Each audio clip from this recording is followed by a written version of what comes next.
নমস্কাৰ বন্ধুসকল, মোৰ অন্য এটি নতুন ভিডিঅ'লৈ আপোনালোকক স্বাগতম জনাইছোঁ। আজিৰ এই ভিডিঅ'টোত মই আপোনালোকক অইল কুল ইঞ্জিন, লিকুইড কুল ইঞ্জিন আৰু এয়াৰ কুল ইঞ্জিনৰ বিষয়ে ক'ম। এই তিনিটা কি হয়, কেনেধৰণে কাম কৰে আৰু কিয় এইকেইটা বেলেগ বেলেগ হয় তাৰ বিষয়ে মই আজিৰ এই ভিডিঅ'টোত আপোনালোকক ক'ম। তেন্তে বলক ভিডিঅ'টো আৰম্ভ কৰোঁ। বন্ধুসকল, আমি সকলোৱে জানো যে যেতিয়া ইঞ্জিনটোৱে পাৱাৰ প্ৰডিউচ কৰে, অৰ্থাৎ যেতিয়া ইঞ্জিনটো চলে, তেতিয়া ইঞ্জিনৰ চিলিণ্ডাৰৰ মাজত কম্বাশ্যন হয় আৰু সেই কম্বাশ্যন হোৱাৰ ফলতে আমাৰ গাড়ীখন চলিবলৈ শক্তি পায় বা গাড়ীখনে পাৱাৰ প্ৰডিউচ কৰে। যেতিয়া চিলিণ্ডাৰটোৰ ভিতৰত এয়াৰ ফিউলৰ মিশ্ৰণখিনি কম্বাশ্যন হয় বা জ্বলে, তেতিয়া ইঞ্জিনটো তাপ হয় আৰু সেইকাৰণেই যেতিয়া আমি বাইকখন চলাওঁ তেতিয়া ইঞ্জিনটো গৰম হয় চলাই থকাৰ ফলত। বাইকখন চলাই থকাৰ সময়তে যাতে বাইকখন অভাৰহিট নহয়, ইঞ্জিনটো অভাৰহিট নহয় আৰু বাইকখন যাতে স্মুথলি চলি থাকে, সেইকাৰণে গাড়ীসমূহত বা বাইকসমূহত কুলিং ছিষ্টেম লগোৱা হয়। প্ৰথমতে আমি জানো আহক এয়াৰ কুল ইঞ্জিনৰ বিষয়ে। বন্ধুসকল, এয়াৰ কুল ইঞ্জিনৰ চিলিণ্ডাৰ হেড আৰু চিলিণ্ডাৰ ব্লকৰ চাৰিওকাষে এনেকুৱা ধৰণৰ মেটেল ষ্ট্ৰেপ লগাই থাকে, যাক আমি ফিন্স বুলি কোৱা হয়। যেতিয়া ইঞ্জিনটো চলে আৰু ইঞ্জিনটো যেতিয়া গৰম হয়, তেতিয়া চিলিণ্ডাৰ হেডৰ পৰা এই গৰমখিনি এই ফিন্সকেইখনলৈ ট্ৰান্সফাৰ হৈ যায়।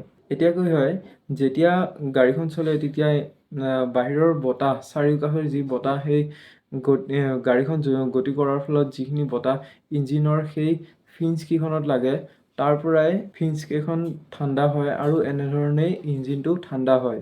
সহজ অৰ্থত ক'বলৈ গ'লে, বাইকখন চলাৰ ফলত যিখিনি বতাহ ইঞ্জিনটোৰ ফিন্সকেইখনত লাগে, সেইখিনি বতাহৰ পৰাই ইঞ্জিনটো ঠাণ্ডা হয়।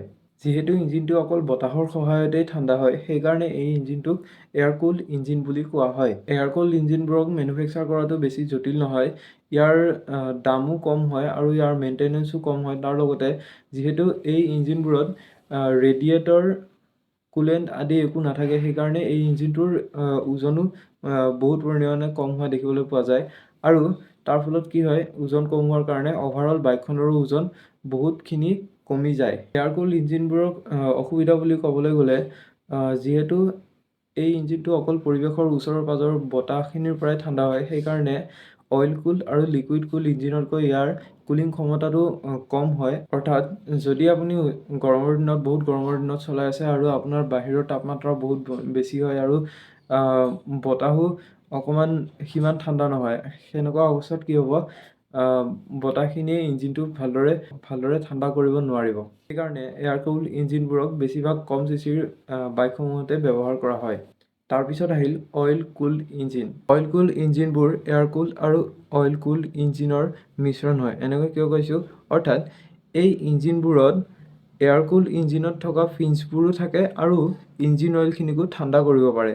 আমি সকলোৱে জানো যে যেতিয়া আমাৰ ইঞ্জিনটো চলে, তেতিয়া ইঞ্জিনটো গৰম হয়, লগতে তাৰ ভিতৰত থকা যোনখিনি আমি ইঞ্জিন অইল ভৰাওঁ সেইখিনিও গৰম হয় আৰু ইঞ্জিন অইলখিনি গৰম হোৱাৰ ফলত ইঞ্জিন অইলৰ ভিস্কচিটিটো কমি যায়। সহজ অৰ্থত ক'বলৈ গ'লে ইঞ্জিন অইলখিনি পাতল হৈ যায়। এতিয়া ইঞ্জিন অইলটো পাতল হৈ যোৱাৰ ফলত কি হয়, ইঞ্জিনৰ ভিতৰত থকা মুভিং পাৰ্টছবোৰ ইঞ্জিন অইলখিনিয়ে ভালদৰে লুব্ৰিকেট কৰিব নোৱাৰে আৰু সেইকাৰণে অইল কুল ইঞ্জিনবোৰৰ বাহিৰৰ পিনে এটা অইল কুলাৰ ব্যৱহাৰ কৰা হয়। এই অইল কুলটো দেখিবলৈ ৰেডিয়েটৰৰ নিচিনা হয়। ইয়াত কেপিলাৰী টিউব থাকে আৰু ইয়াত মেটেল ফিন্স ব্যৱহাৰ কৰা হয়। অইল কুল ইঞ্জিনবোৰত ইঞ্জিন অইলখিনি অইল টিউবৰ যোগেদি গৈ অইল কুলাৰৰ কেপিলাৰী টিউবলৈ আহি যায়।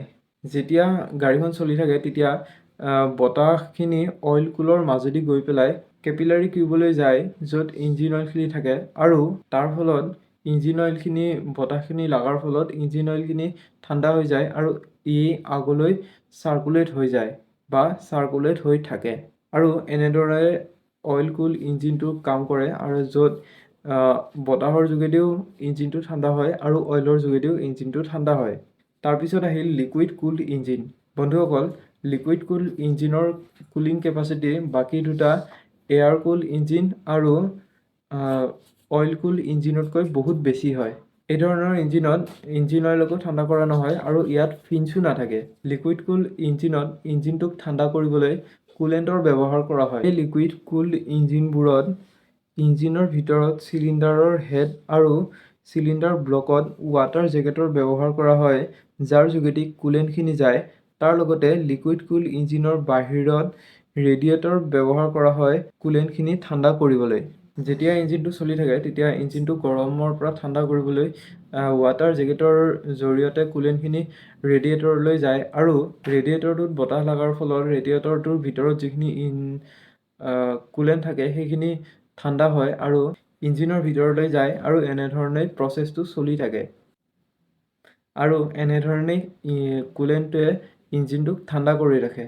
এই লিকুইড কুল ইঞ্জিনবোৰত ইঞ্জিনৰ অভাৰহিটিঙৰ প্ৰব্লেমটো বহুত কমেই দেখিবলৈ পোৱা যায় আৰু তাৰ উপৰিও কি হয়, এই ইঞ্জিনটো সকলো ধৰণৰ পৰিৱেশৰ কাৰণেই উপযোগী হয়। কিন্তু এই ইঞ্জিনটোৰ ভিতৰত যিহেতু বহুবিলাক কি থাকে পাৰ্টছ থাকে, সেইকাৰণে ইয়াৰ বনাৱটটো অকণমান জটিল হয় আৰু সেইকাৰণে ইয়াৰ মেইনটেনেঞ্চ কষ্টটো অকণমান বেছি দেখিবলৈ পোৱা যায়। বন্ধুসকল, এইটোৱে আছিল air cooled engine, oil cooled engine আৰু লিকুইড কুল্ড ইঞ্জিনৰ ওপৰত এটা ভিডিঅ'। আশা কৰোঁ আজিৰ ভিডিঅ'টোৰ জৰিয়তে আপোনালোকে air cooled engine, liquid cooled engine আৰু অইল কুল্ড ইঞ্জিনৰ বিষয়ে কিছু কথা জানিব পাৰিছে। যদি ভিডিঅ'টো ভাল পাইছে তেনেহ'লে ভিডিঅ'টো লাইক, কমেণ্ট আৰু চেনেলটো ছাবস্ক্ৰাইব কৰিব নাপাহৰিব। আজিৰ বাবে ইমানেই, ধন্যবাদ।